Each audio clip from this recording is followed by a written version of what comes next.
Welcome, Boilermaker families, to another virtual parent and family event hosted by Parent and Family Connections. My name is Jen Wetley, and I have the pleasure of serving as the Associate Director for Parent and Family Connections. Tonight's event will be focused on various resources available through campus related to the holistic well-being of Purdue students. We are now in the last week of classes, and it's an important time for students to be thinking about their well-being and how they will prioritize that as we approach finals and the last of the semester. This virtual event will highlight the Steps to Leap's pillars of well-being, networks, and grit. More information about Steps to Leaps can be found by visiting purdue.edu/Steps to Leaps, or you can scan the QR code shown here on your screen. Today we will hear from staff from the areas of Counseling and Psychological Services, Purdue University Student Health, the Boilermaker Support Network, and the Office of the Dean of Students. While you will hear from each area's representative individually, all of these resources can work together in tandem when thinking about supporting students' well-being. First tonight, I would like to welcome Julie Cox.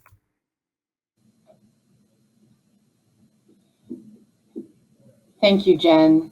And thanks for everyone for taking the time to learn a little bit about who we are and what we do and how we can help support your student. My name is Julie Cox. I'm an Associate Dean of Students that oversees an area called Student Support Services. I've been here at Purdue for 17 years and have worked in higher ed for just shy of 30. I am also a Boilermaker parent. I have a son who's a senior here in nursing. And actually, I'm a mother of 5 children, ages 27, 25, 23, 22, and then we have a 13-year-old at home that keeps us young. I think I will speak to you a little bit about both what we do in terms of Dean of Students Office, but what we're seeing now and kind of how you can help support your student from the parent perspective. Ways that we support our students here in the Dean of Students Office. We really try to take a holistic view of what our students are going through.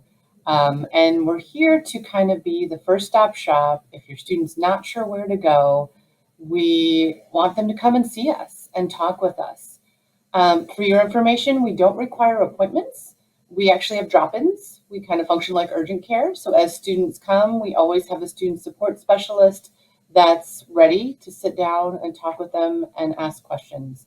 And we talk with students about the gamut of experiences that they're having.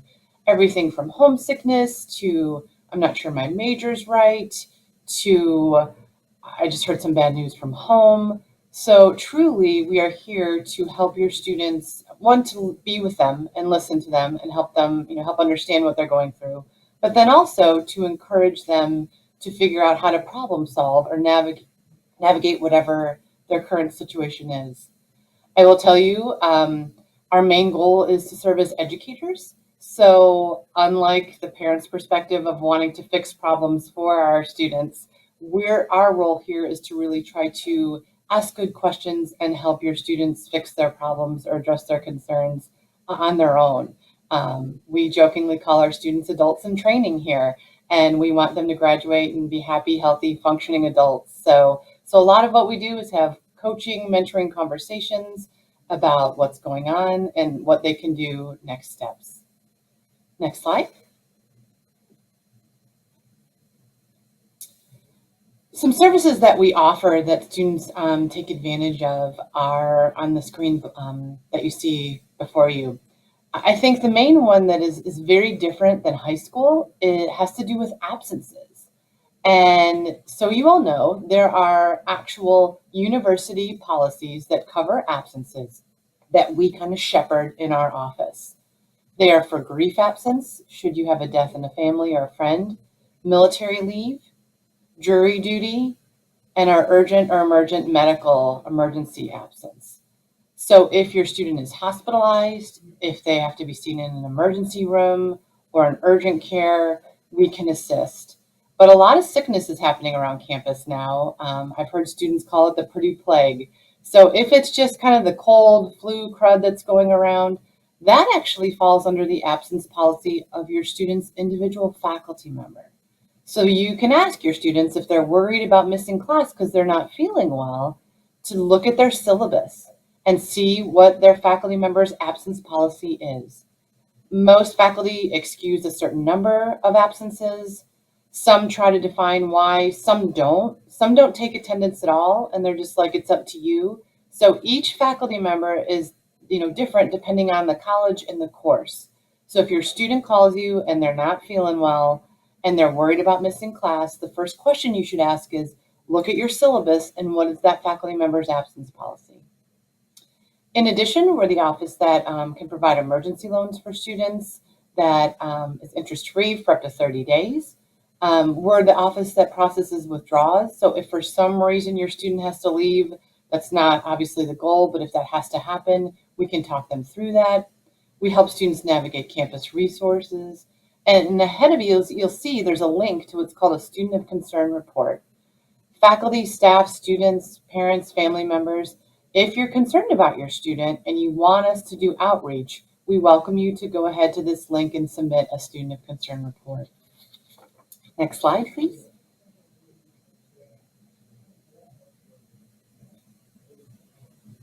So Jen had asked me to talk about what we're seeing in our office right now. And as Jen mentioned, we're getting towards the end of the term. And especially with our incoming first years, what we're seeing is our students are super talented. They're bright. And often many of them didn't have to study really hard in high school to do well because they're gifted and they have a high IQ. And what some of our students are learning is the strategies that worked in high school don't work at the college level. And at an academically rigorous institution like Purdue may not work here. So a lot of students that, for example, we have a son that is known for procrastination. And he was talented enough that he could wait till the night before, and it used to drive me crazy, but he would pull off projects, he would study, and he would do well. Here, the courses are more difficult, there are more of them, and faculty members have high expectations. So for our procrastinators out there, some of them are coming in thinking, oh my goodness, this isn't going well. I'm not doing as well. The other thing that we're really working through is encouraging students to ask for help. A lot of our students, as I mentioned, are super bright and may not have had to get help from a tutor or see the Academic Success Center. But here, that's super normal. We expect our students, we want our students to ask for help. And many of them have to. So for many of our student interactions, it's talking through academic resources and encouraging them that it doesn't mean you're a failure. It doesn't mean that you're not trying, but that asking for help is kind of a key to being successful here. The other thing I already mentioned is sickness and absences. We're seeing a lot of students that are away from home for the first time and navigating how to take care of themselves and managing things like, cold medicine and such for the first time. So we're getting some questions about that.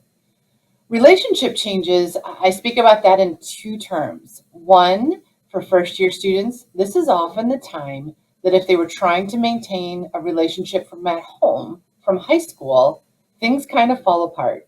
In fact, a colleague sent me an article referencing this, calling it the Great Turkey Drop, because a lot of students will break up with their significant others over Thanksgiving because they're starting a new life here and it's a fresh start, and that's super normal. The other thing that I would encourage you to think about as Thanksgiving is next week is getting ready to talk with your student about what the expectations will be like when they come home. For example, do they have to follow curfew? Here they don't. They have a ton of freedom. I will tell you, we had to sit down with all of our grown children when they'd come home from college and say, it is not okay to cook a second dinner at 11 o'clock at night. Like, I get you do that at school, but we are working adults that have to get up and go to work the next day. So I love that you want to be up all night, but you can't disrupt the whole family because you want cookies at 1 in the morning. Finally, our students are tired. Honestly, faculty and staff are tired too. It's been a tough fall, and what I hear from our students is they're tired from the grind. They've had to work really hard. So a lot of what we're asking students are things about self-care. Are you eating? Are you sleeping? I think something that's real easy for our students to do is because in high school, things were pretty scheduled for them. They had their classes. After school, they had practice or band or FFA or whatever they were involved in. And it was scheduled for them, kind of that extracurricular release or practice or workout. Where here, a lot of our students are so academically focused that they forget to do things that kind of provide that balance, like walking, running, working out, listening to music, spending time with friends. So I'm super grateful that next week we have a break. I think everybody will benefit from it for just some time off, some time to sleep, some time to kind of recover right before finals. But as you hear from your student, if they're talking about feeling tired, feeling overwhelmed, that's really normal. The other thing I will say from the parent perspective is, at least for our children, they would often call me specifically in a moment where they were feeling tough, right? They might be in tears, they might be disappointed about a grade, and all growing up, it was your instinct as a parent to try to help them, right? Try to fix it for them. And the reality is, as college students, our role really shifts to just kind of listening and reminding them they can do hard things and normalizing the fact that college is hard and that this is tough, but they can get through it. I will share, we have two older daughters that were famous for calling me when things felt awful. And then I would not sleep at night and worry about them. And then they were fine.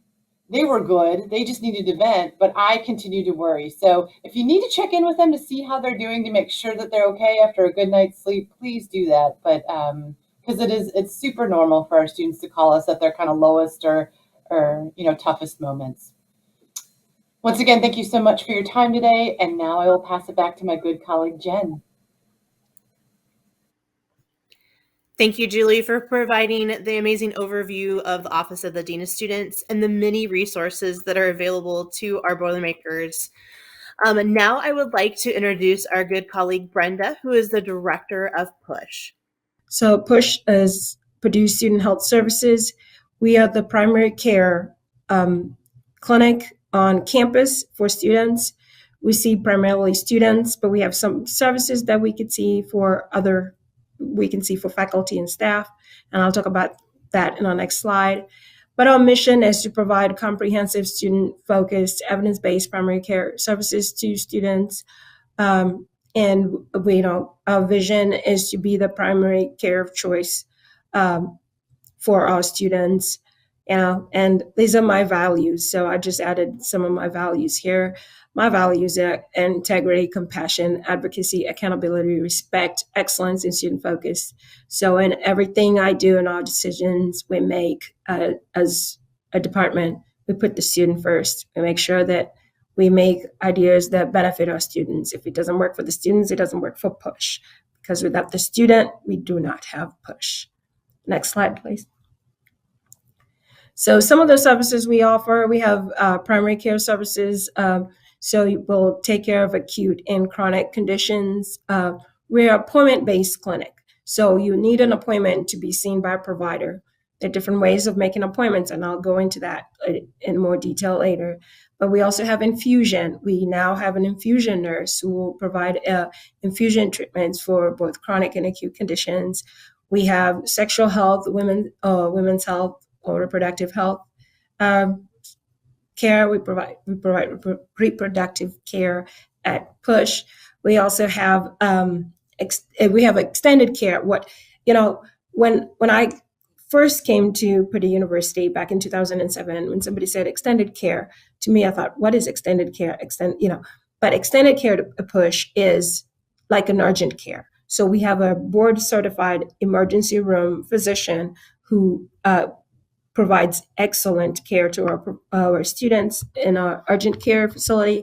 And that will be the entrance. If you come into PUSH, that will be the entrance that faces Stadium Mall Drive. Yeah. So, and you'll see a big red sign that says extended care. So we have a board certified physician there, and we have nurses and CMAs and who are experienced working in an emergency room and who are working in an emergency room, but they provide like urgent care services. So they're limited in the amount of procedures they can do, but if you're ever injured or need any emergent services, they will be your go-to people. We have physical therapy. Our physical therapy site is at the Recwell of Correc. The building is Correc, but Recwell. So if you're going to Correc and you need any rehabilitation or any physical therapy, they're they're state of the art. They'll provide excellent care over there. We also have another state of the art radiology facility, and this is one of those that I mentioned that you can have both. We'll see even faculty and staff in our radiology department. We'll provide x-rays. You can bring your x-ray order from your outside provider, and we can have that x-ray services provided at PUSH. So, next slide, please.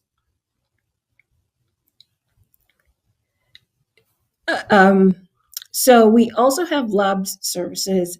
In our laboratory services, we've outsourced that through LabCorp. So we have a lab that it's inside of PUSH. You can come into our ground floor and you can get, your lab drawn from there and get your lab tests done over there. They accept insurance. This is outsourced. So all the billing and all of it, all the entity is managed by LabCorp. So if you have any questions regarding LabCorp billing or etc., we have a phone number here that you can call them and talk to them. I think lately we've gotten a lot of questions from students asking about, since we changed our insurance, like what's going on with the billing. We're ironing some of this thing, some of the kinks out. LabCorp's been working actively and trying to straighten that out. So if you have any questions or still have any questions regarding billing or received a bill that you were questioning, please call the 1-800-845-6167 and they'll be more than happy to assist you. If you need somebody to coordinate it, please contact PUSH and one of our members will help. The other thing that we partner with PPHC, which is Protect Purdue Health Center, and Julie's from the Dean of Students, is to manage our, getting excuses for COVID. So if you end up testing positive for COVID-19, or if you have and you need assistance, we can help you. You can contact PPHC. If you contact PUSH, we will redirect you to PPHC. And also, if you need housing, if your personal plan doesn't work out and you need housing, we can coordinate that for you through PPHC. And you contact PUSH, for if you need help managing your symptoms as well. Next slide. So one of the questions I was asked is what can students, what are some of the things that people could do to help? What can parents do to help? Some of the big things is to remind them about PMIER, to remind students, especially international students, to sign up for insurance or remember to keep an active insurance. And also remember to make appointments. Appointments are made, you can schedule appointments by phone, but you also have appointments available through your patient portal. Next slide. So PMIER that I was talking about was the pre-matriculation immunization requirements. These are state mandated requirements for college students in the state of Indiana. So if you haven't done so and you need to submit your state immunization records, please do so. You can submit those through your patient portal. The deadline for those who matriculated in the fall is September 30th. So you might have an academic hold right now. For those who are matriculating in the spring, the deadline is February 28th. The sooner you get this in, we can process them, and and so that we can get you feedback if you need anything updated, so forth. So please remember your immunization requirements is very important because you're going to get a hold, and you don't want to get a hold in the middle of a semester because you need to focus more on your education. Next slide, please. So for international students or for international students who are required to have student insurance, you can get your student insurance by going to a website, and you can click on find out more information about the student health insurance. Right now, we've switched from Anthem to starting July 1st of 2022. We switched from Anthem to United Health Student Resources, which is different from the corporate United Health Insurance. This was Student Resources. It currently offers the same benefits as Anthem did for the first year, and then it will change. But so if you are an international student and you need your insurance, please go click on the link to get more information about student insurance, because you will need it. Next. If you have any questions, if you're a international student and you have questions about your insurance, we have two very great staff who have tremendous experience in insurance, and they will be more than happy to answer your questions. You can call them or send them. You can send an email to them, and they will answer your questions about insurance. And if you need a waiver, if you already have your personal insurance that meets the requirements, you can contact them. Next slide. And so we're open Monday through Friday, 8 to 5. And during the academic year on Saturdays, we're open from 10 to 5:30. And on Saturdays, you will be seen if it's for urgent or emergent or sick visits. You can go to on Saturday from 10 to 5:30. You can be seen at PUSH. And we're located at 601 Stadium Mall Drive. Next slide. So to schedule your appointment, once again, you can go through our website, which is www.purdue.edu/push, or you can call our number to get scheduled for an appointment. And that's our address in case you forget. You can find our address and our phone number as well. And you can also find our website for more information. Next slide. All right. Well, I have the privilege of working with Dr. Christopher Haynes. Chris is a wonderful colleague, and he is going to talk about counseling and psychological services. Thank you.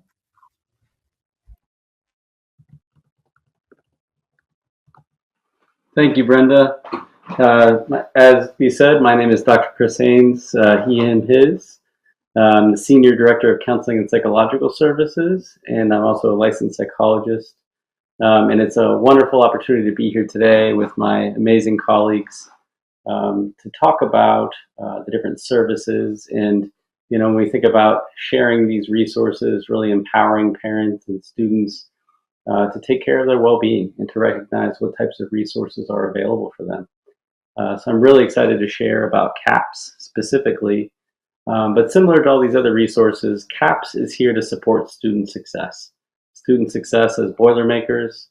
We're in the middle of November. There's a few weeks left. It's certainly a period of stress and challenge. So I'm really excited to share what CAPS has to offer in different ways that you can share with the student, or student can seek out themselves how to get some support this time of year. Counseling and psychological services, our mission really is to help students enhance the psychological health and personal effectiveness of students. We have a multidisciplinary team of dedicated mental health professionals that specialize in college mental health. And I'm very excited to be able to talk about that and share. The other thing about CAPS is most services are free. The only thing that actually has a cost at CAPS is our psychiatric services, which are $25 a session. So mental health concerns are certainly common. We find is 1 in 3 college students experience some type of mental health concern. Anxiety and depression are certainly the more frequent concerns.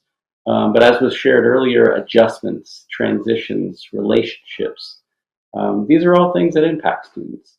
In CAPS, wants to be there to provide support for a student if they feel like they need it. So I'm going to share a little bit more about how to connect with us. We've made quite a bit of updates at Counseling and Psychological Services.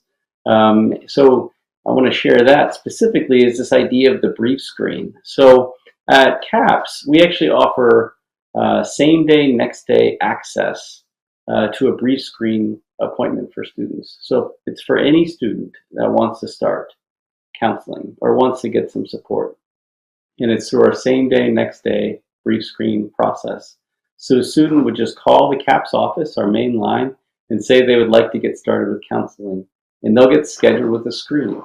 And the opportunity of this screen is it's a meeting with a counselor for about 20 minutes on the phone.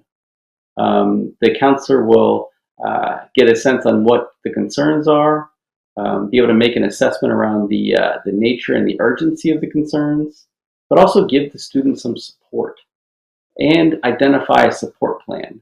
The support plan is part of the recommendation for what types of additional services could be helpful for a student.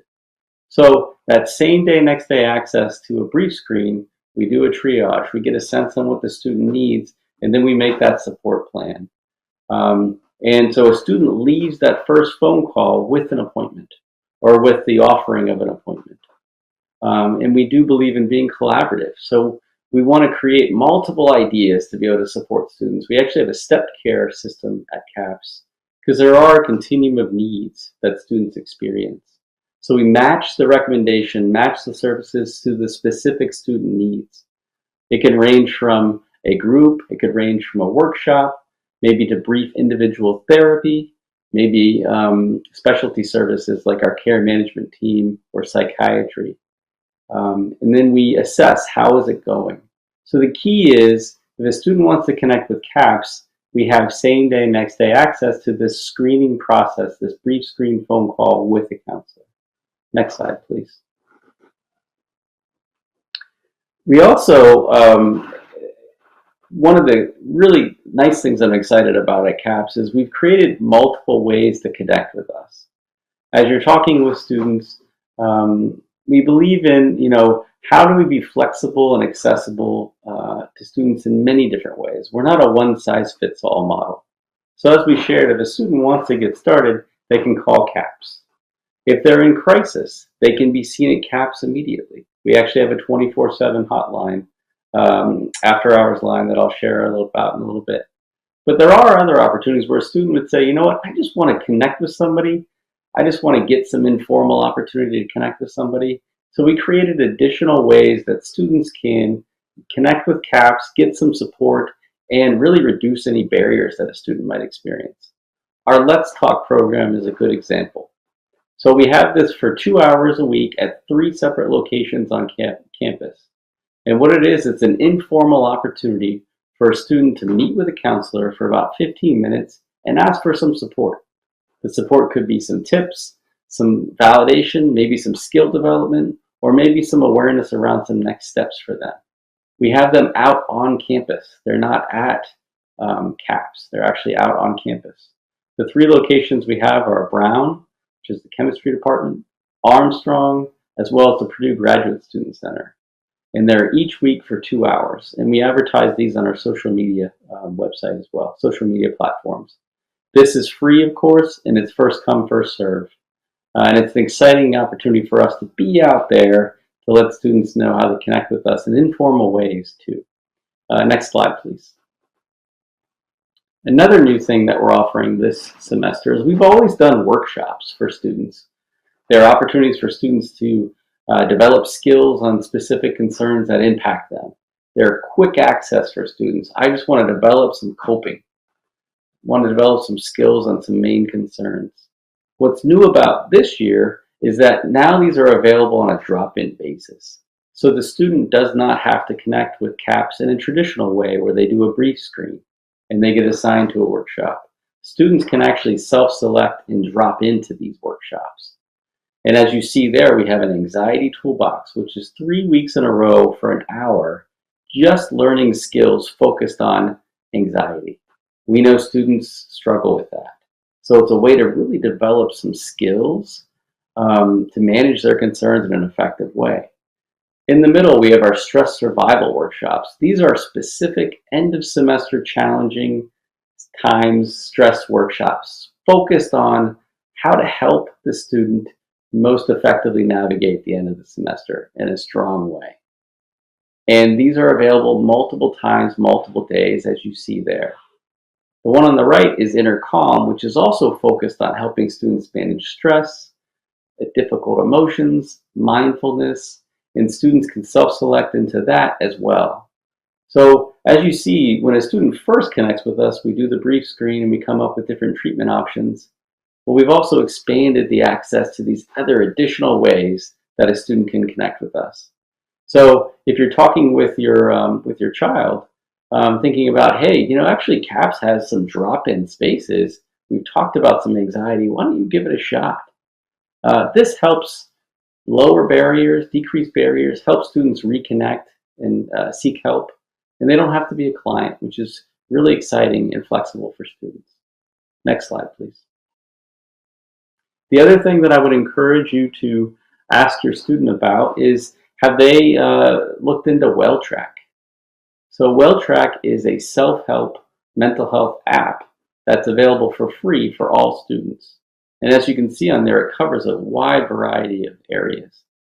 In these, on each of these areas, there's skill development. There's some videos around people talking about these things. These are, like as I said in the beginning, the top issues students struggle with. So it's an opportunity to engage in some evidence-informed, evidence-based skill development just through your app on a self-help basis. Students actually log into this WellTrack app just through their Boilermaker account, so they don't have to create a new account. It's completely free. So I would encourage you to ask your student, hey, have you checked out WellTrack? Give it a shot. Next slide, please. So as I shared a few different times, really CAPS wants to be accessible in many ways. The traditional way, the general way students connect with us is by calling us. It's the first step to initiating services. And I want to emphasize it's not just for crisis. This is for any student that wants to connect with us. They can get set up for the brief screen process. If a student is in crisis, of course they can call us. We actually offer 24/7 access and crisis support. Just last month, we had 75 calls to our after-hours crisis line to give you a snapshot on the utilization of these services.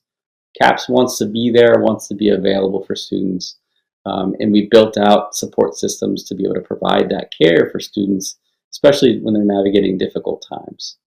I also encourage, like I said earlier, that flexible thing. If a student's like, I don't want to call CAPS, we have access in different ways, maybe attending a workshop, using WellTrack, going to a Let's Talk. We also offer camp stations in all the cultural centers on a weekly basis too. So there's a lot of different ways to kind of see where we're at and how to engage with us. And I think it's next up, I get to introduce Dr. Zenefia Evans.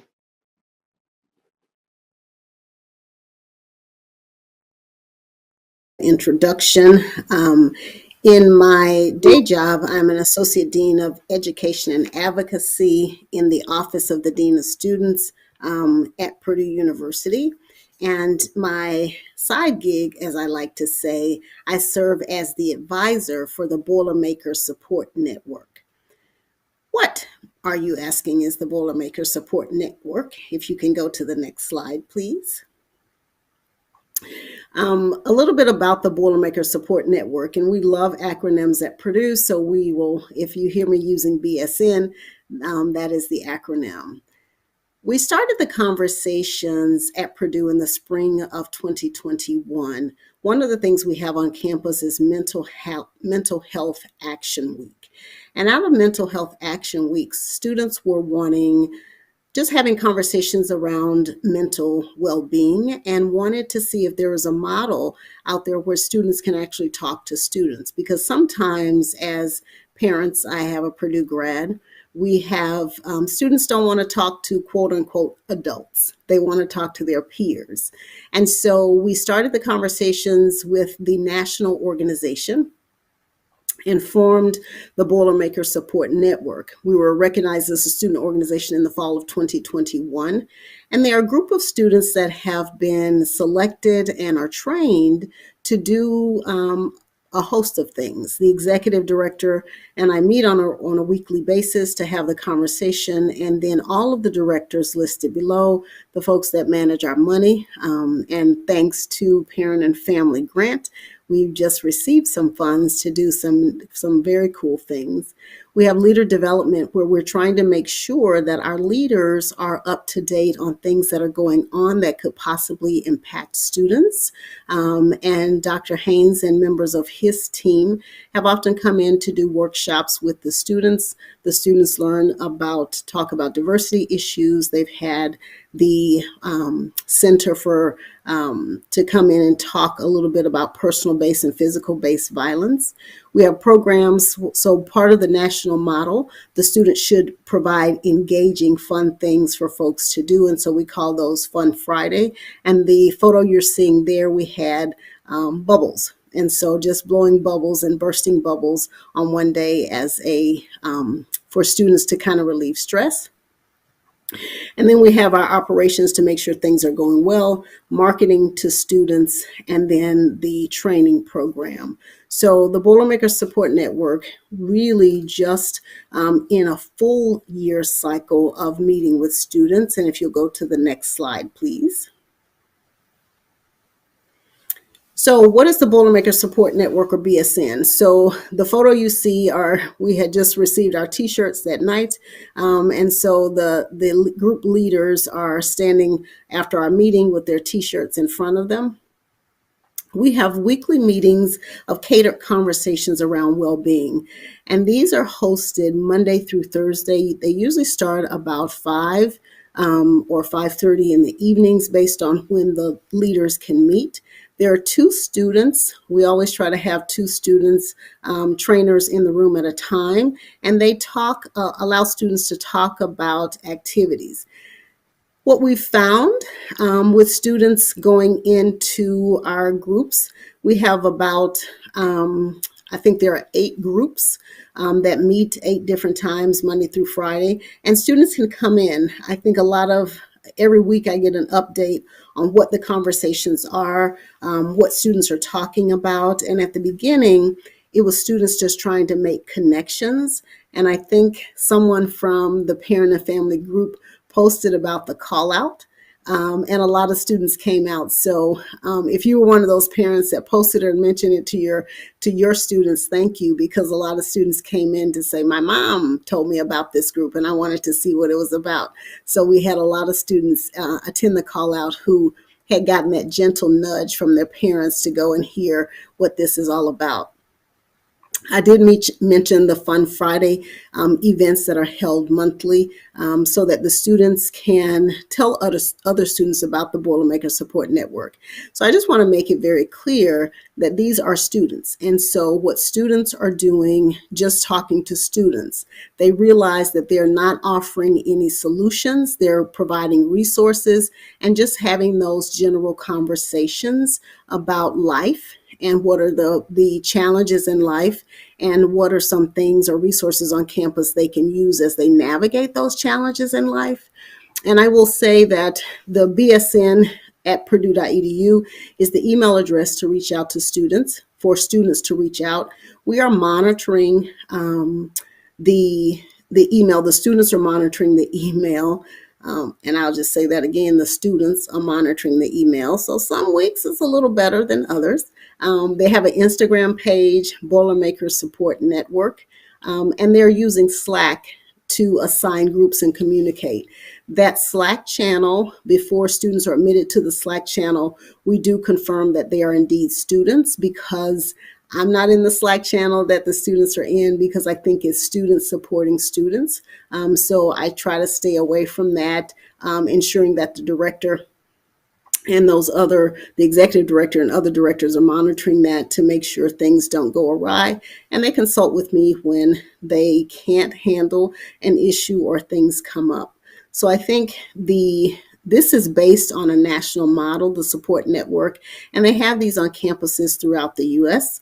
Our own Dr. Chris worked at a school where they had the support network, the Bearcats, I think it was called, the Cincinnati, over in Cincinnati. So he's brought some information and gotten us in touch with those folks. The program at the University of Michigan in Ann Arbor is robust, and we have met with that group of students to talk about things that they are doing to support other students. And I think at one point they probably they had 300 students that were coming to their meetings during the evening. So we're still fairly new, and they said we're on track because when they started off small and then continued to grow. So we're on track to allow students those spaces to go in and talk with other students about those issues that they're facing, whether it's homesickness, being away from home, a breakup. And again, I reemphasize they're not counselors, but just students talking to other students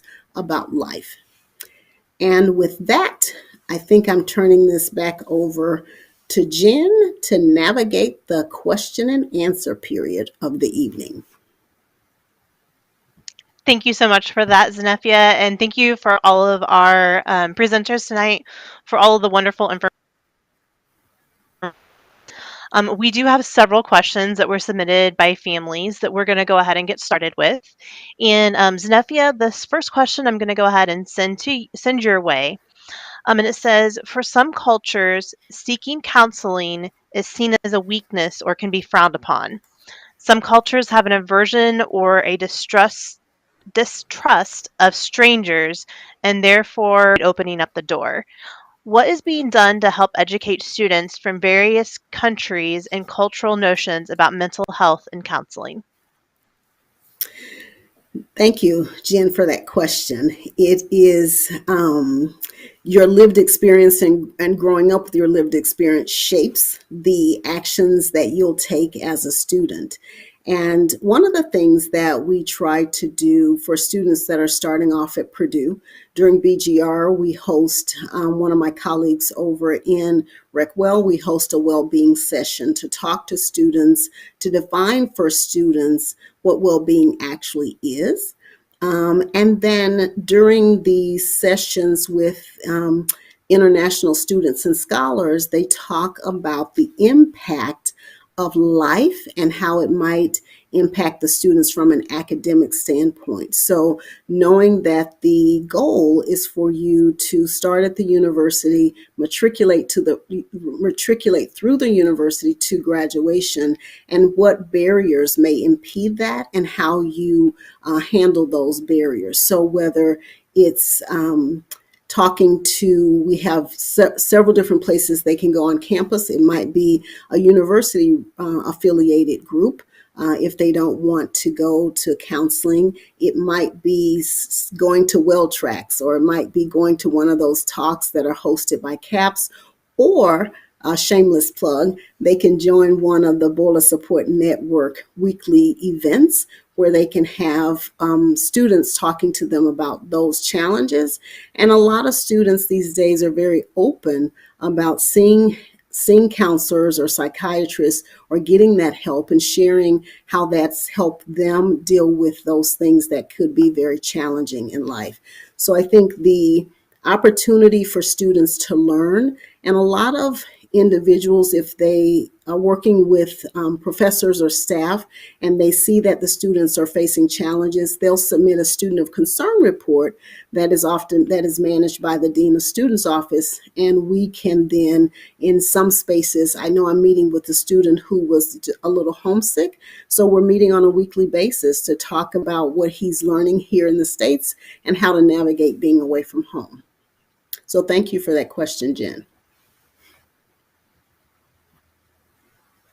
Right. So the next question we have, I'm going to bring Julie in, and this is a synopsis of a few different questions that were very similar in nature that I'm going to give to you.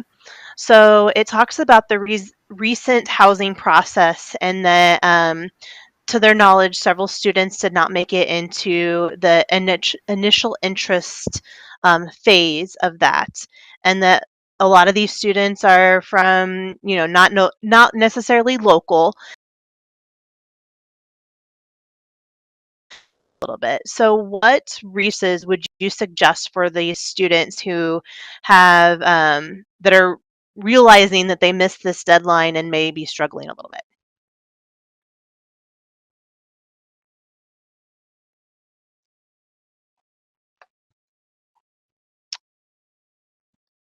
Hold on, Julie, I am not hearing you at the moment. Can you hear me now? Yes. Okay.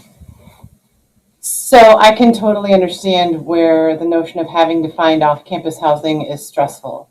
The good news is we have a great full-time staff member here that walks students through that. My advice would be to parents and to students, if you log onto the Purdue website and you put in the little search engine, in the top right corner, off-campus housing, the website will come up for off-campus housing here at Purdue.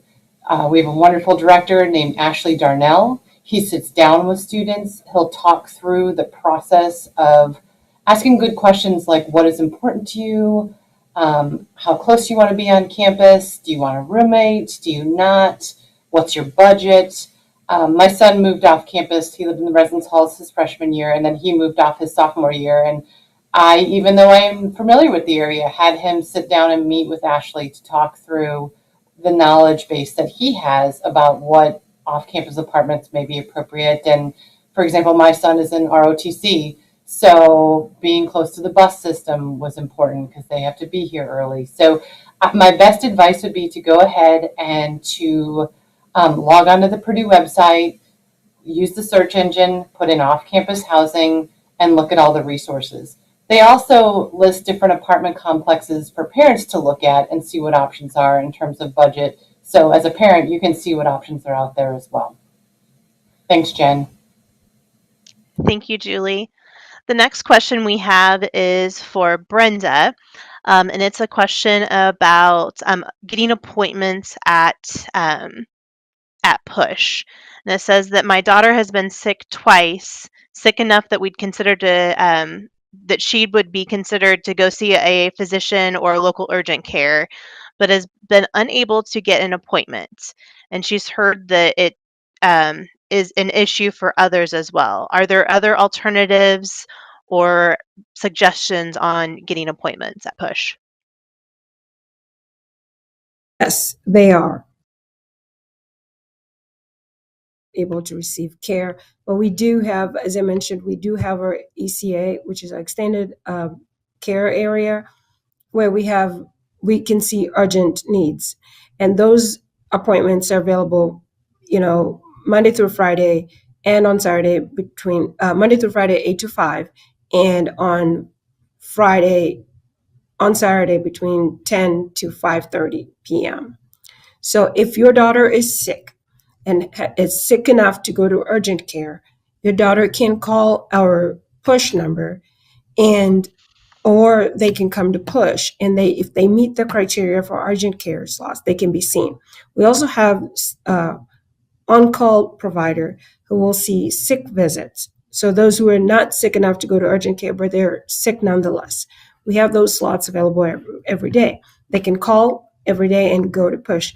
What we are seeing is that we have appointments that start at 8 in the morning, and then we see that a lot of our appointments, especially the urgent care and the on-call slots, are not filled until, let's say, they start picking up around 10:30 in the afternoon, and then students don't come in or call until a lot of our call volume is heavy around 4:30. When our last appointment is at 4:30. So if a student calls or comes in at 4:30 and they're sick, they're not going to, unless it's an emergent case, they're not going to be able to be seen at that time.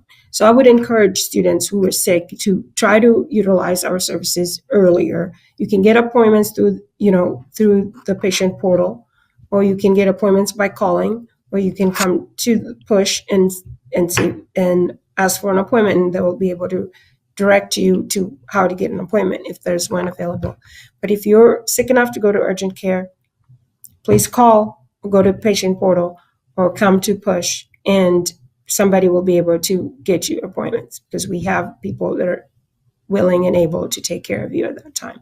So those are some of the options that will be available. But if they wait until 4 o'clock or 4:30, most of the appointments will be gone by that time.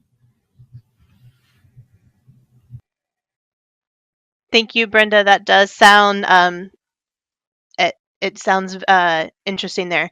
I'm going to bring Chris on for the next question, and it's also about making an appointment with a counselor.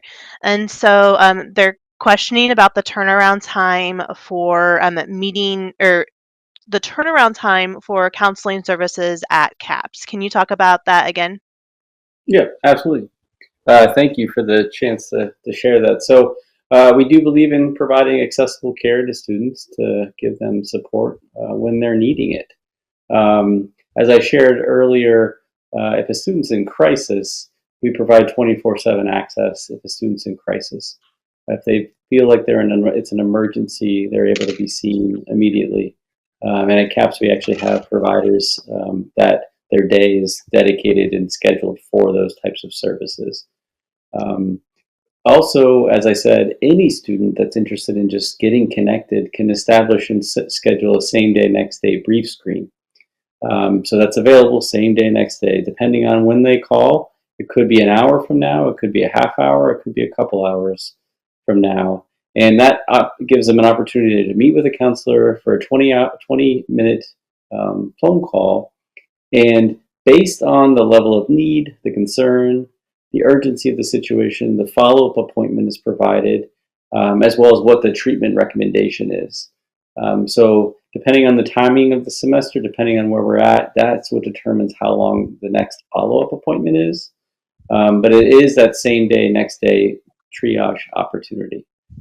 The other thing is, as I shared, depending on whatever the recommendation is, say it's individual therapy and they're going to do an intake, or they're going to join a group, they also have the opportunity to do the Let's Talk, the community conversations, the drop-in workshops, and of course, crisis. So there are multiple opportunities and resources that they can do as they're waiting for that next appointment as well, which I think is incredibly important because we want to provide as much support as we can for students.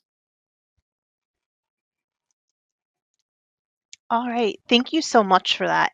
So I'm going to bring Julie in for this section, and we're gonna oh, excuse me there a second. So it says, my son is feeling very overwhelmed and feels incredibly stressed to the point of tears. Where can he go to have help with his time management? He is stressing over things that are not even due yet and doesn't seem to think he can get everything accomplished.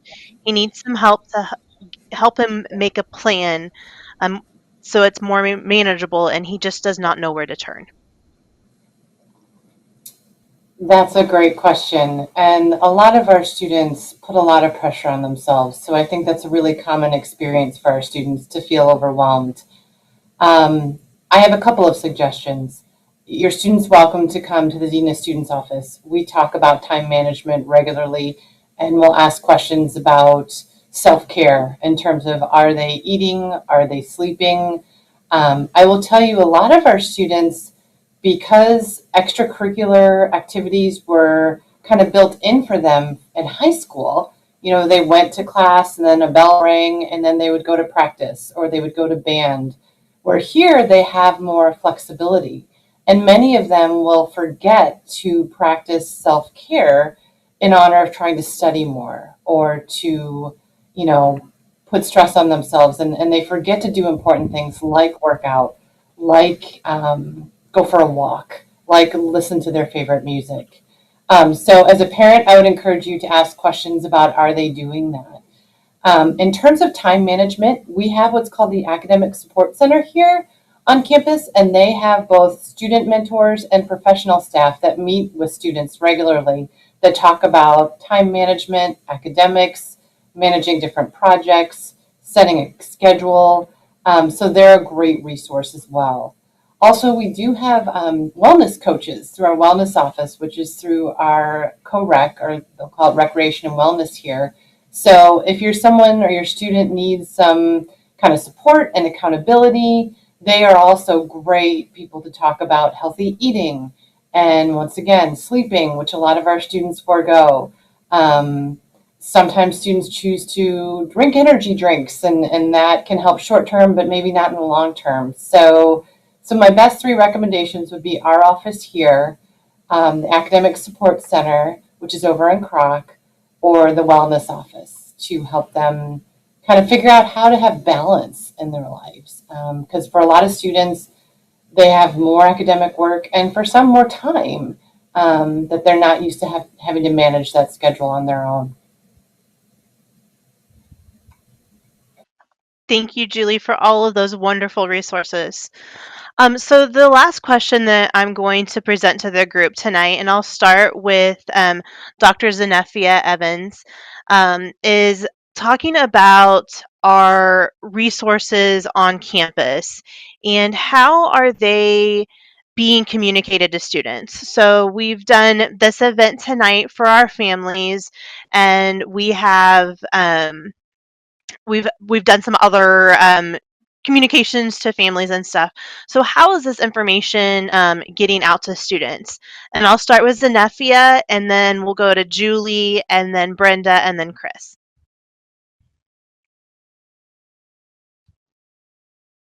I can tell you, I'll start with BSN. We do have the Slack channel, which students have to sign up for. We have the Instagram, and they can send things by email. In terms of students, we have the Purdue Student Government who sends communications out. For instance, Mental Health Action Week will be held in March, and so they send out all of the weeks of activities. A lot of instructors will include information about different resources in their classrooms. Students can table, we'll have student groups hosting being posted at different places around campus to share information about events. The student newspaper, The Exponent, sometimes will run events for students. We have the little running billboards outside that will host events. I know one of my colleagues and I, we started a program this semester where we sit outside some of the dining courts and share information about certain organizations and opportunities for students to learn. So I'll stop there and I'll let Julie add in some other, I think you said Julie next, if not, whoever's supposed to be next.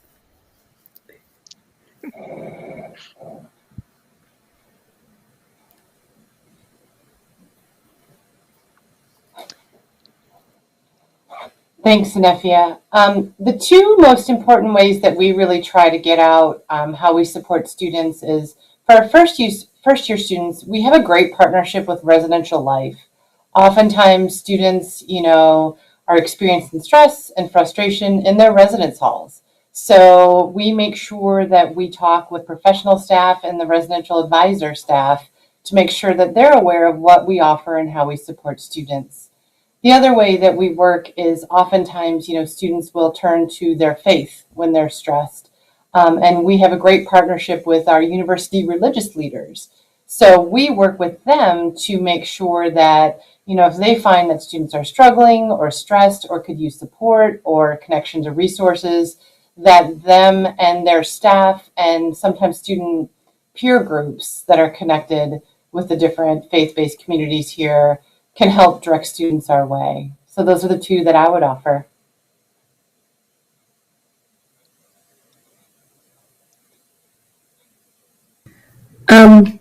The way that Push connects with the students, I think we send a lot of communication out through email, and we also use social media and all the others that Dr. Evans has mentioned.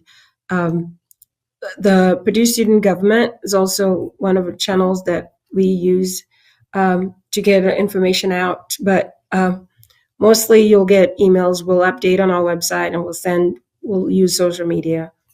And we, in the beginning, during orientation, during BGR, we have a couple of our staff members that speak at those BGR meets where you tend to find out about Push. But Push is one of those places that you don't necessarily want to need them, but when you need them, we're there. So whenever you need help, or if anybody's sick, you will find out that we're there, because when if you search primary care on campus, I think Push was one of the first searches that will pop up. So well, that's how we communicate to students, mostly through email, through messaging, and other partners on campus. Chris? Thank you, Brenda. I think we really get the message out mostly through website and social media. We do very active posts on Instagram as one of our main outlets. I think one of the important things is thinking about visibility. We do a lot of trainings or outreach presentations in classrooms. We have the Let's Talk, like I said, on site, on campus, as well as these campus conversations. So being visible in those spaces, engaging in strong partnerships with students. And I also do a lot of trainings with faculty and staff around how to talk about resources and help connect students. So I think really promoting that community of care on campus, that visible support and commitment to holistic well-being is how we get the message out. You didn't ask this, but I want to share this part. When you're thinking about helping support your student heading into finals, I encourage you to think about and ask the student, what's your self-care plan? And emphasize self-care in the service of academic success. So we're going to be pushing through this last couple weeks of the semester. What's your self-care plan to support that success?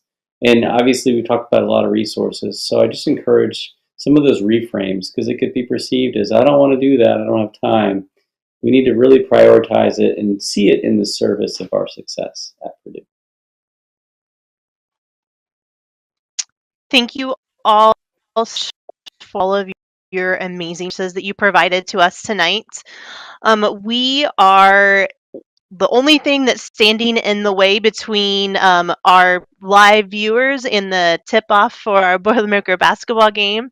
So I just want to thank all of our panelists for joining us tonight, and all of our family members who are watching us to learn more about the resources available to their students.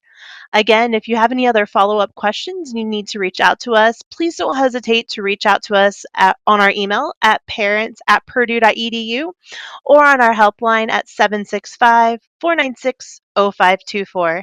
Thank you again for joining us tonight. Boiler up and hammer down.